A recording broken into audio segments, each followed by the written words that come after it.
তোরা মুর্শিদ বলে জানাতে হাজার সালাম। আমি সালাম বলি মুর্শিদ, সালাম বলি। আল্লাহকে সালাম। বাপরে শোনার দাদু মানে হ্যাঁ বলো। আজকে রাত্রিতে তোমার ফের জন্মদাতা বাপ কইলাম। ও ফের আমাকে জন্মে যেতে হবে? কোথায় জন্মে যেতে হবে? ও কোথায়? বেটারে মায়ের উদরে তুমি জন্ম দেবে। মায়ের উদরে? হ্যাঁ। তাহলে বাবুজি আমি চলে গেলাম। আরে হবে? হ্যাঁ। আচ্ছা এইভাবে যায় কি করবে? এই যে এইভাবে যায় গরমের রাত্রিতে হ্যাঁ আমার বাবা বাবা এবং মা মা বিছনাতে শয়নে আছে, আছে। আমি লুক করে মধ্যে ঢুকে উষা পুত্র হয়ে যাবো। আরে পাজি তোমার বাপ মা শুয়ে আছে, আছে এইভাবে ধরা ঢুকে যাবে। যাবো। তাই মনে করো রাত 12টা পার হয়ে গেল। গেল। এবার তোমার বাপে তোমার মায়ের উপর কাম বাসনা জাগলো। এবার তোমার মা মনে করে যদি তোমার গায়ের উপর ঠ্যাং তুলিতে ঠাইছে ধরে, তাহলে তোমার মা ইজ্জত থাকবে? তাহলে তো ইজ্জত যাবে। হ্যাঁ তা যাবে। এইভাবে গেলে হবে না বাবা। আমি বেশি সব বাড়া যাবে। আমি কিভাবে জন্মে যাবো? যাবে। হ্যাঁ কিভাবে? ও বেটা হ্যাঁ তুমি বুঝতে পারো না? না না বুঝতে পারি। এই রূপ ছাপাবে, হাওয়া রূপ ধারণ করবে, যাবে আল্লাহর আরশে বালুময় রূপ নেবে। তোমার পিতা বসে আছে উচ্চ সিংহাসনে, সিংহাসনে সরপতের পেয়ালা হাতে করে। ওই পেয়ালাতে মিশ্রিত হবে, তোমার পিতা ওই পেয়ালা ভক্ষণ করবে। পিতার মস্তক মনে রূপে মাতৃ উদরে প্রবেশ হবে। আছে বাবা সকল একটা কথা বলি, মায়েরা এবং বাবারা সকলকে উদ্দেশ্য করে। এই মত অবস্থায় বাপ ছেলে কিছু কথা হবে। মানে একটা ছেলে কিভাবে জন্ম যেতে হয়, কোন দিনে কোনখানে কোন পক্ষে জন্ম গেলে ভালো মন্দ হয়, কোনখানে গেলে খারাপ হয়, এই সম্বন্ধে দুই চারটে কথা বলতে। আমি আগে বলেছি আমি নিরক্ষর মানুষ, আমার কিন্তু জ্ঞান বিদ্যা বুদ্ধি নাই, আমি বেশি কিছু জানি না। আজকে আপনারাই ওস্তাদ সমতুল্য, আপনারা আমাদেরকে জ্ঞান দিবেন। তাই এই দৃষ্টিকোণ থেকে ধৈর্য সহকারে দুই চারটে কথা হবে, অবশ্যই শুনবেন। এবং যদি বয়স্ক মানুষ হয় দুটো মনে রাখলে লাভ প্রতীক বুঝাবেন।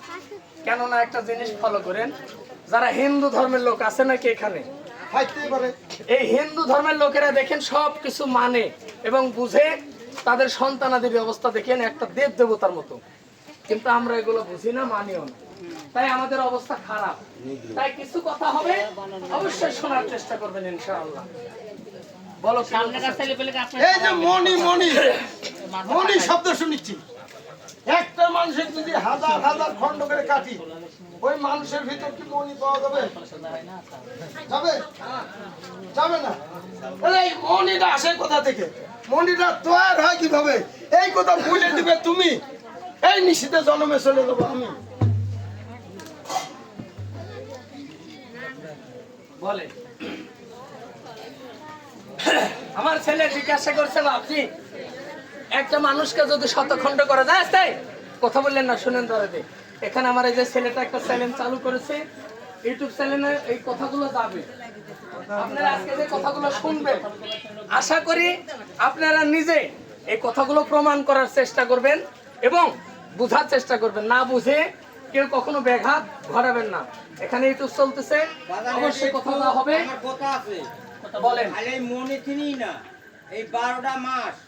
হ্যাঁ দাঁড়ান দাঁড়ান, সব দিন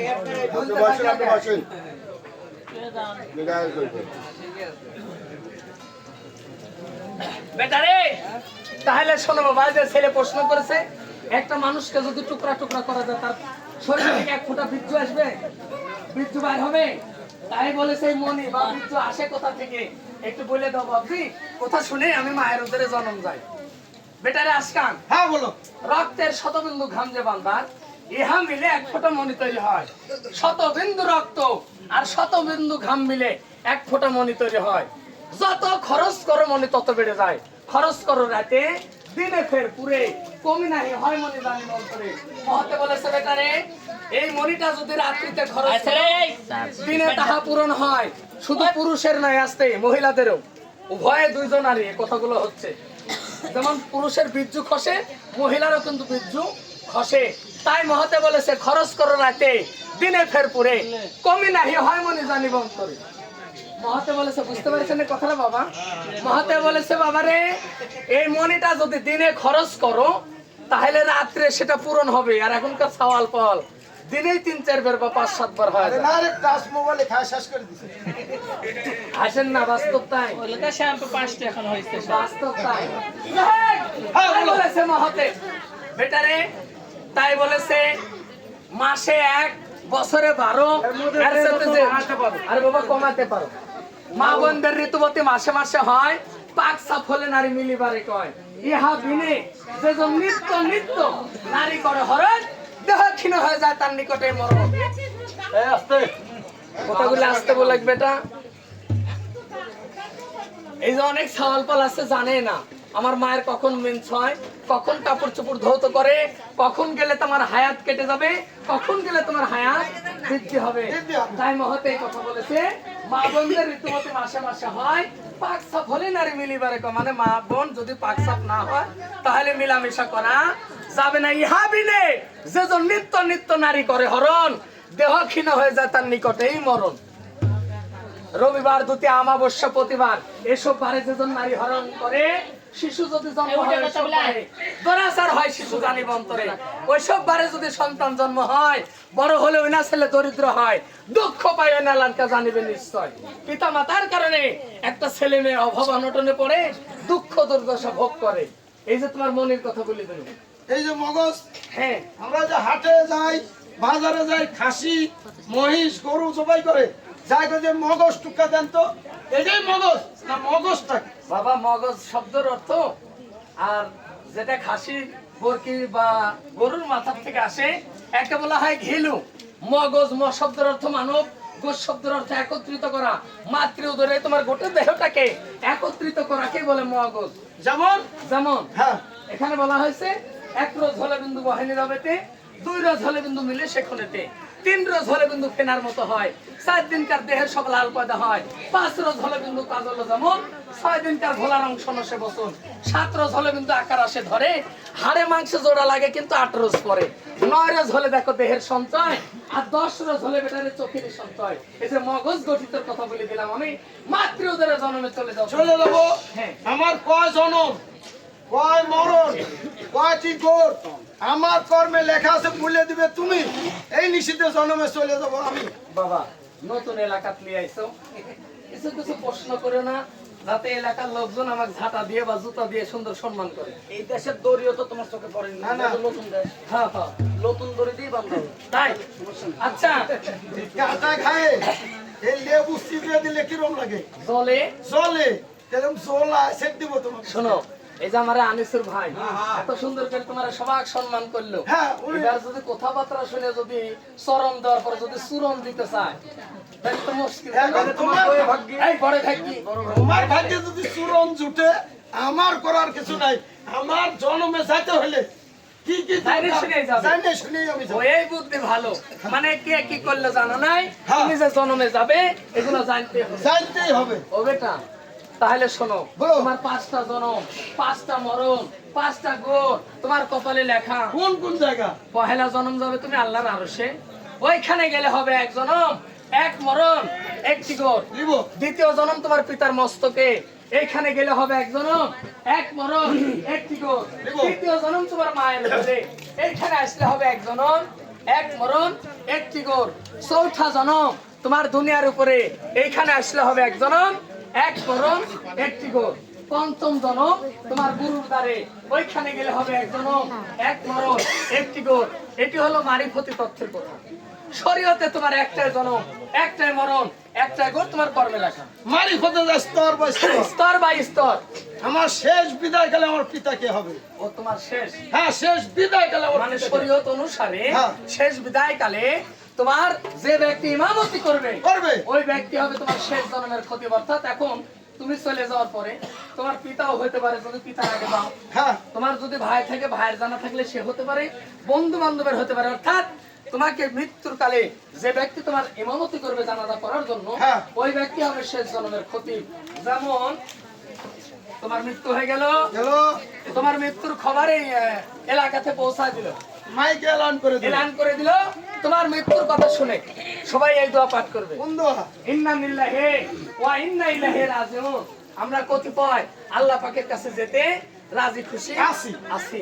মুক্তা দিয়ে আসবে, সুন্দর করে তোমাকে ধোয়াবে, সাদা কাপড়ে তোমাকে জড়াবে, খাটিলাতে তুলবে, 4 জন ব্যক্তি তোমাকে কান্দে উঠে নিয়ে কবরস্থানে নিয়ে যাবে। কবরস্থানে যাবে। হ্যাঁ, কবরস্থানে যাওয়ার পরে তোমার কবরটা খোঁড়া আছে, 2 জন ব্যক্তি তোমাকে নামানোর জন্য নামবে। ওই কবরে। হ্যাঁ, আচ্ছা। নামানো হয়ে গেল, একজন থাকলো, আরেকজন উঠে আসলো। ওই একজনের কাজ কি? ওই একজনের কাজ হচ্ছে, যদি হয় মেয়ে ছেলে তাহলে দিবে মাথায় হাত, আর যদি পুরুষ হয় তাহলে দিবে বুকে হাত দিলাম। দিয়ে 3 বার এই দোয়া পাঠ করবে। কোন দোয়া? বিসমিল্লাহি ওয়া আলা মিল্লাতি রাসূলুল্লাহ সাল্লাল্লাহু আলাইহি ওয়াসাল্লাম।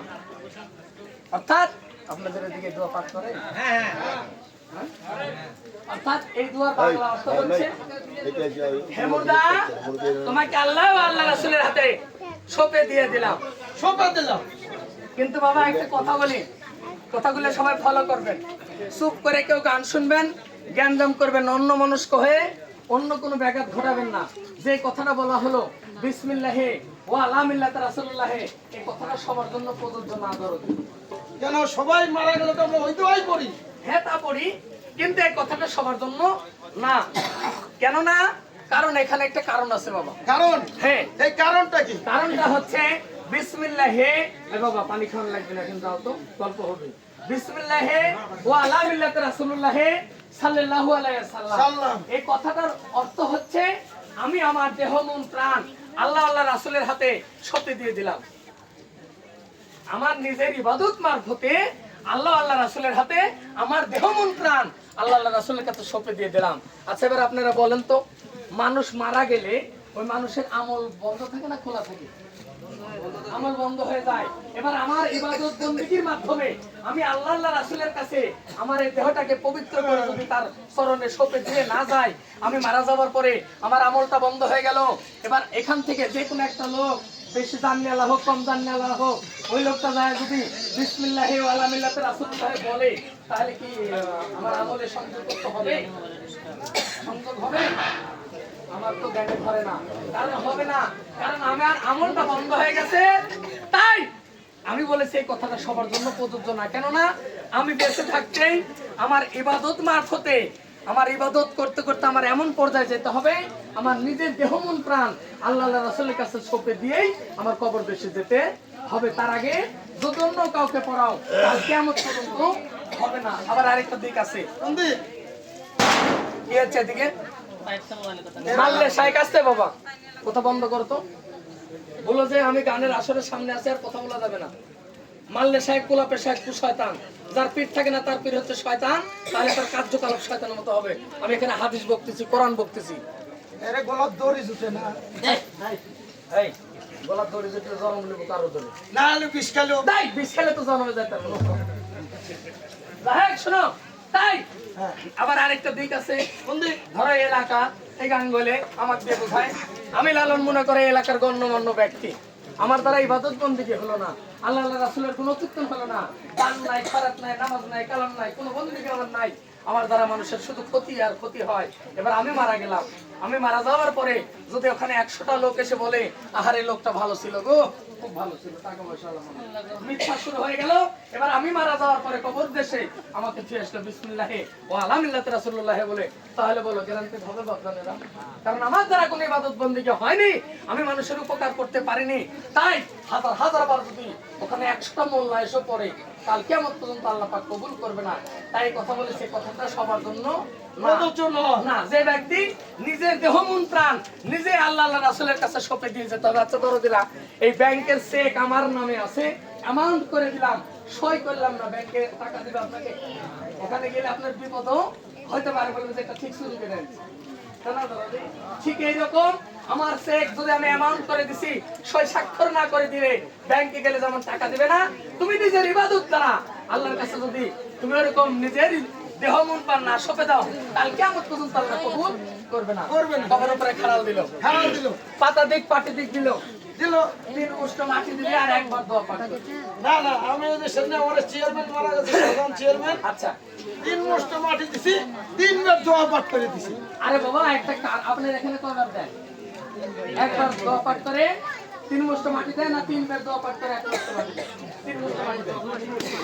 একবার দোয়া করে তিন মুষ্ট মাটি তাহলে শোনো বাবা, হ্যাঁ। এখানে মাযহাব দুইটা আছে। যেমন কাক বুঝাবো রে কথা। আচ্ছা এগুলা কি খালি পুরুষ মানুষের, মহিলার জন্য না? হ্যাঁ? খালি পুরুষের ইবাদত, মহিলার কোনো ইবাদত নাই? খালি ওরা কি বলতেছি?